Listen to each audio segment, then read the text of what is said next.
الله تعالى وبركاته. عشر كان waxa uu ku saabsan yahay sida password loogu xirto documentiska. Documentiska wax kala ma ahan Word-ka programka la yiraahdo oo Microsoft iska leedahay oo buugaagta lagu diyaariyo qaabkii aad password ugu xiri leedahay haddii documenti uu kugu diyaarsan yahay. Sidoo kale waxaan ku faa'iideysanaynaa PowerPoint-ga programka la yiraahdo oo asagana presentationska loo isticmaalo qaabkii aad password ugu xiri lahayd. Excel-ka oo asagana accountina oo isla barnaamijyada Office-ka ka tirsan asagana qaabkii aad password ugu xiri lahayd aan baranaynaa. Run ahaantiina waa cashar muhiim ah marka laga hadlayo Office-yada. Kuwa horta marka hore waxaan ku bilaabaynaa Word programka la yiraahdo soo furo start button tag kadibna Word soo furo. Waxaan rajeynayaa qof walba inuu fahmi karo programkan hadduu arko interface-kiisa. Marka koowaad waxaa laga rabaa inaad samaysato documenti file aad ku dhufanaysaa kadibna new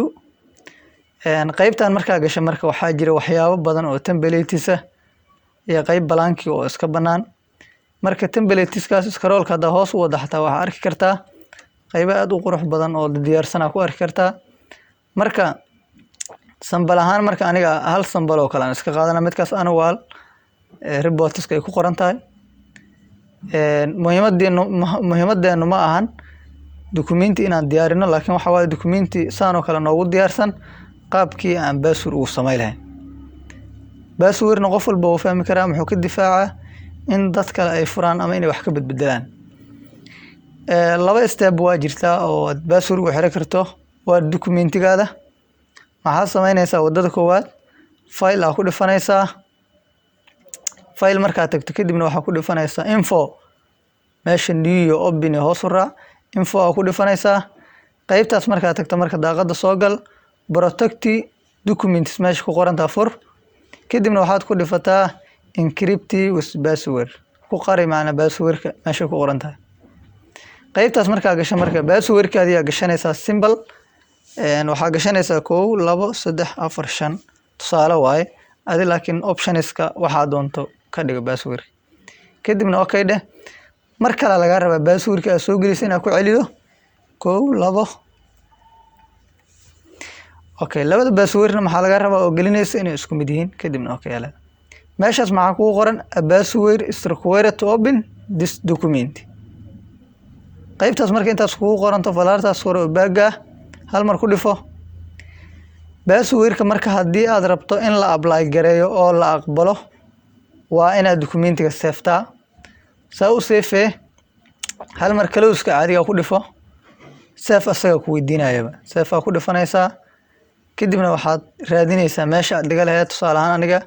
qaybtan hadda desktop documentiska musigaas aan dhiganaa meesha ku qoran tahay. magacana waxaan ku qoranaa tusaale ahaan Word aan ku qoranaa. name-kaas adigana waa bedeli kartaa. intaas markaa sameeydo maxaa leedahay save ku dhufanaysaa. seen ku ogaanaa inuu shaygan uu igu xiran yahay passwordka hal mar waxyaabahan ka bax. aniga hadda qaybta shaashada desktop waxyaabaha saaran waa ay qarsoon yihiin marka shortcut-kan iska adeegsanaa si aan u soo furo window plus e aad taabanaysaa window e kadib qaybtan marka uu ku geeyo waa kana desktop-ki downloadska anaga xageen dhigana wax musican dhigana. qaybtaas marka gasho magaca ku soo qorata documentigaada ayaa ku soo bixi doona kili ku sii. marka furayso maxaa lagu weydiinaa password. qof aan passwordka aqoon ma geli karo. haddii wax kala gelino ma socdo. waa inaan password gelinaa. passwordka adigu aad gashatay marka hore iska soo xaqiijinaysaa kadibna waad gelinaysaa. markaa geliso okay alada waa ku shaqeynaa sheegay. qaybtaas marka waa intaas step kale waxaa jira password loogu xiro intaanan u gudbin.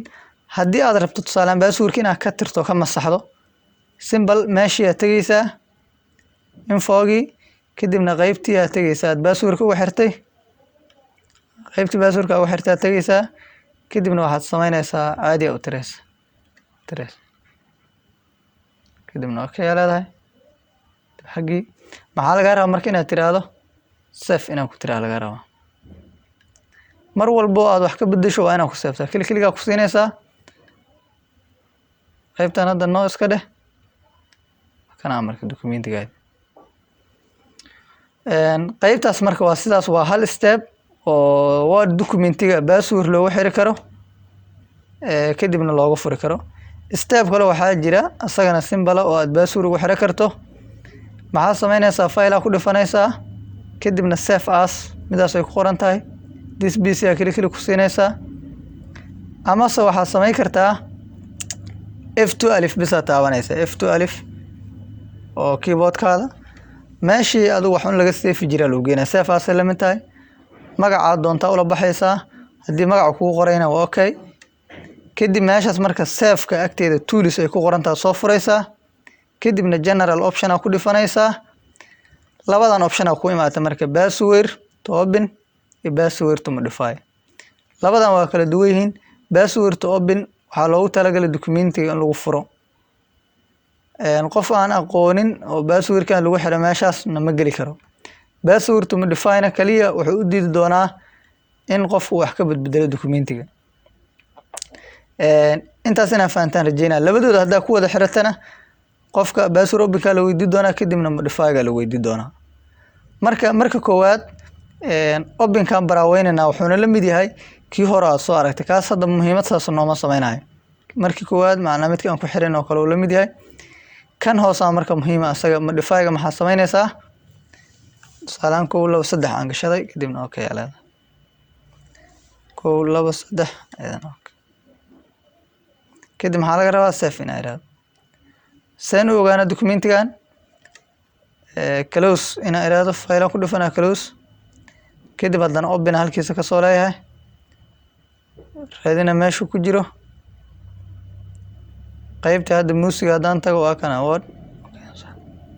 markaan furimaga maxaa la weydiinaa password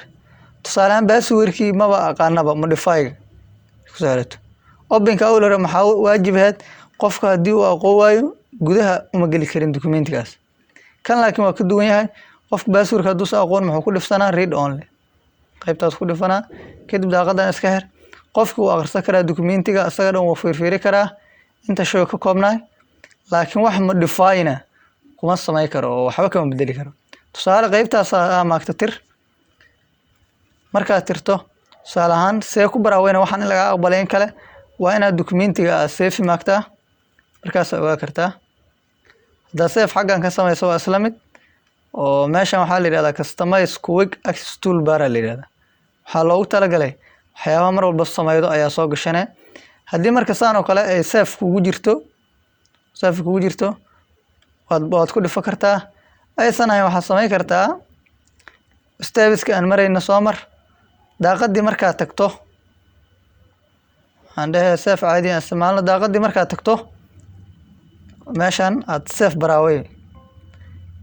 maxaa lagu leeyahay you can't save this file because it's read only it is read only kaliya awal documentigan maxaa kusoo gashay read only bisa kusoo gashay waxaba marka ma save karnaa lagu inaad fahantaan rajeynaa password modify-ga kaliya qof wixii uu firi karaa laakiin maxaa loo diidaa in uu wax ka bedbedelo documentigaas waxaan sameynaynaa marka password sax aan kusoo gelaynaa oo shaqeynaya 1 2 3 maybe inuu ahaa aan jeclahay qaybtan markaan galno waxaan rabaa ayadana inaad ila fahanto password openka iyo modify-ga hadii la isku daro wax dhacaya shortcut adeegso adiga saasan kugula talinaa maadaama aniga aan screen isticmaalayse waxaa qasaba in dadku ay si fiican u arkaan oo aan steps-ka wadooyin dheer maro qaybtan markaa gasho marka waxaad ku dhifanaysaa toolskii general option passwordka marka labadoodaba waad gelinaysaa macnaa meesha waa ku wada xiraysaa 1 2 3 4 kana tusaalaan 1 oo kale aan ku xiranaa inaad fahantaan rajeynaa labadan password waa laba password oo kala madax banaan mid ma kan waa ku sheegay documentiga in lagu furo suuro gelina hadaan la aqoon lama geli karo kan documentiga in aad wax ka bedbedesho kale ayuu ka ilaalinaa qofkii macnaha aan aqoon passwordkaas labadooda waa kala duwi kartaa sida hadda aniga bay ku muuqata kaas 1 2 3 4 aan ka dhigay kana 1 ama 2 aan ka dhigay mar kale aan ku celinaa tusaale ahaan password openkii laga rabo 1 2 3 4 kala asagana passwordkii ahay 1 oo ahay kadibna maxaa leedahay okay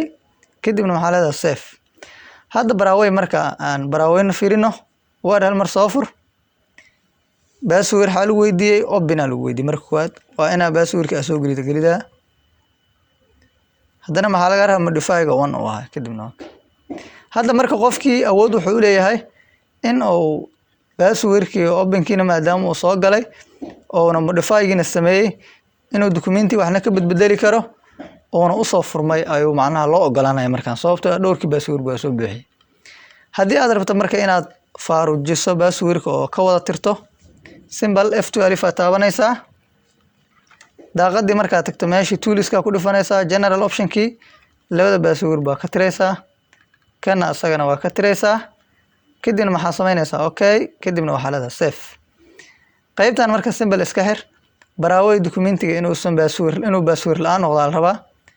optionskan hadda wax aniga office-kan ku samaysan yahay wax mushkilad ma lahan nooca iskale haday ku soo baxdo inaysan ku soo bixinaan ay u badan tahay qaybtaas marka waa intaas labadan password qof walba inuu fahmaan rajeyna waa documentigana inuu password uu ku xiri karo xogaa codka waxaan u boobsinaa wax kala maaha maadaama adika screen aad daawanaysaan oo aan la isla joogin casharada in la fududeeyo muhiim ah si aad u caajisin gaar horta waa maasantiin waxaan u sii gudbaynaa marka PowerPoint-ga iyo Excel-ka labadoodaba qaabka ayagana ay noqonayaan waxaan ka codsanaa haddii aad muuqaalka daawanaysid oo meeshan ay la soo gaartay inaad channel-ka subscribe noo saarto like iyo share oo sidoo kale inaad samayso channel-ka si uu dad badan oo cilmigan oo kale ayagana u baahan oo u sii gaaro muuqaalka waxaan kaloo oo ku leeyahay waa maasan tahay hadda inta samaysay ka soo gudub Excel-ka iyo PowerPoint-ga labadooduba sida Word-ka aan password-ka u xirnay la mid yihiin sharaxaad dheer igama baahanayaan kaliya waa ku tusaa PowerPoint ayaan soo furanayaa meeshaan symbol qoraal aan ku qorayaa hello oo kale tana sideedaan iskaga daynaa labadii step marka fiiriyo file tagay info encrypting waa kana wadadii ana samayn kartaa waa geli kartaa maxaa kaloo samayn kartaa save-kii ku dhifanaysaa browser-kii klik ana computer meel shayga dhigo kadibna maxaa samaynaysaa tools general option-kii ayadana labadii password oo kuwana haddii aadan kala fahansanin labadoodana qaybta hore oo casharka marka la ku laabo si degan u soo dhageyso insha Allah waa fahmaysaa PowerPoint marka asagana waa sidaas Excel-ka marka fiiray Excel asagana haddaad sidii oo kale aad gasho waa isla mid labadoodaba